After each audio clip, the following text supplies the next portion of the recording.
दोस्तों नमस्कार। मैं श्यामनाथ यादव अम्बेडकरवादी। यह एक पोस्ट है, अब दिखाएंगे नहीं, उसका लेख पढ़कर आप लोगों को बता रहे हैं।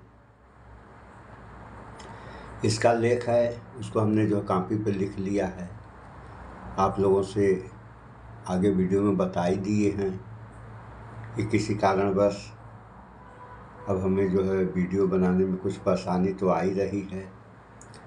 तो होता क्या है कि सुख दुख इंसान के ही ऊपर लगा रहता है। अगर सुख है तो आदमी खुशी मनाता है, दुख है तो दुख में अगर दुख व्यक्त करेगा यानी रोएगा तो गाड़ी तो सरकने वाली नहीं है। तो दुख हो या सुख हो, दोनों परिस्थितियों में समान स्थिति बनाए रखनी चाहिए सारे लोगों को, ऐसा नियम कहता है। तो इसका लेख सुनिए। बेरोजगार युवा कांग्रेस की तरह होते हैं। ये जस्टिस सूर्यकांत CJI इन्होंने कहा था बेरोजगार युवा कांग्रेस की तरह होते हैं। और क्या कहते हैं, ये आप लोगों ने समाचारों में सुना ही। तो अब ये दूसरा लेख है उसी में। देश में अगर कॉलेजियम सिस्टम नहीं होता तो सूर्यकांत शर्मा खुद बेरोजगार होता है ना। ये कॉलेजियम सिस्टम की देन है कि आज ये CJI हैं और बेरोजगारों पर ऐसी भाषा का प्रयोग कर रहे हैं जो इनको कतई नहीं करनी चाहिए, क्योंकि यह भी इंसान हैं। तो रोजगार में इनको क्या है, इनके समाचारों के हिसाब से सुनने में आया कि 2 लड़के हैं और दोनों वकील हैं। तो किस स्थिति में है ये आप लोगों ने समाचारों में सुना होगा, यानी थे तो जूनियर लेकिन हो गए सीनियर, और सीनियरों में सीनियर हो गए, ऐसा जो समाचारों में आया था।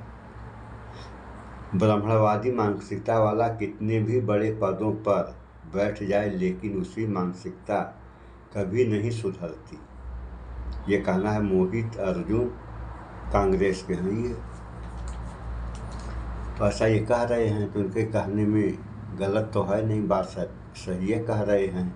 क्योंकि एक नियम बनता है, अगर जीना है तो दूसरों के लिए जिए और मरना है तो देश के लिए मरें। तभी जो सपना दिखाया गया विश्वगुरु या विकसित भारत का पूरा हो जाएगा। अन्यथा आप लोग देख ही रहे हैं कि देश रसातल में ही जा रहा है। अभी आप लोगों ने देखा बंगाल की कहानी। बकरीद के मौके पर मुख्यमंत्री जो बने हैं नए नवेले, इन्होंने घोषणा कर दिया कि गाय की कुर्बानी मुसलमान न करें।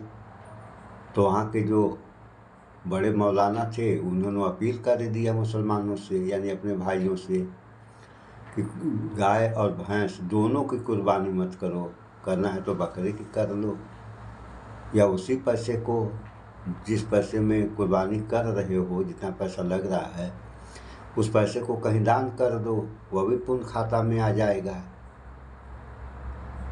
तो इनके घोषणा से यानी मौलाना साहब के फतवा जारी करने का परिणाम क्या निकला कि अब हिंदू रो रहे हैं, हिंदू समुदाय रो रहा है, क्योंकि व्यवसाय तो इनका है। व्यवसाय देखे यानी आगे ईद देख करके इन लोगों ने गाय भैंस खरीद लिया कि मुसलमान खरीदेंगे। अब मुसलमानों ने खरीदने से ही मना कर दिया। वो कह रहे हैं कि तुम्हारी माता है भैया, तुम ले जाओ, हम क्या करेंगे। बात भी सही है, अगर कोई ले लिया काट दिया तो तरह तरह की समस्याएं उसके ऊपर लागू हो जाएंगी। बुलडोजर कर सकता है, मारपीट की जा सकती है, हत्या तक हो सकती है। तो बवाल से नियम यही कहता है कि किसी को भी बवाल से दूर रहने में ही भलाई है। सो इस वीडियो में इतना ही। भाईचारा बना कर रहें, स्वच्छता अपनाएं, शुद्ध खाएं, स्वस्थ रहें, शिक्षित बनें। जय विज्ञान, जय संविधान। नमस्कार।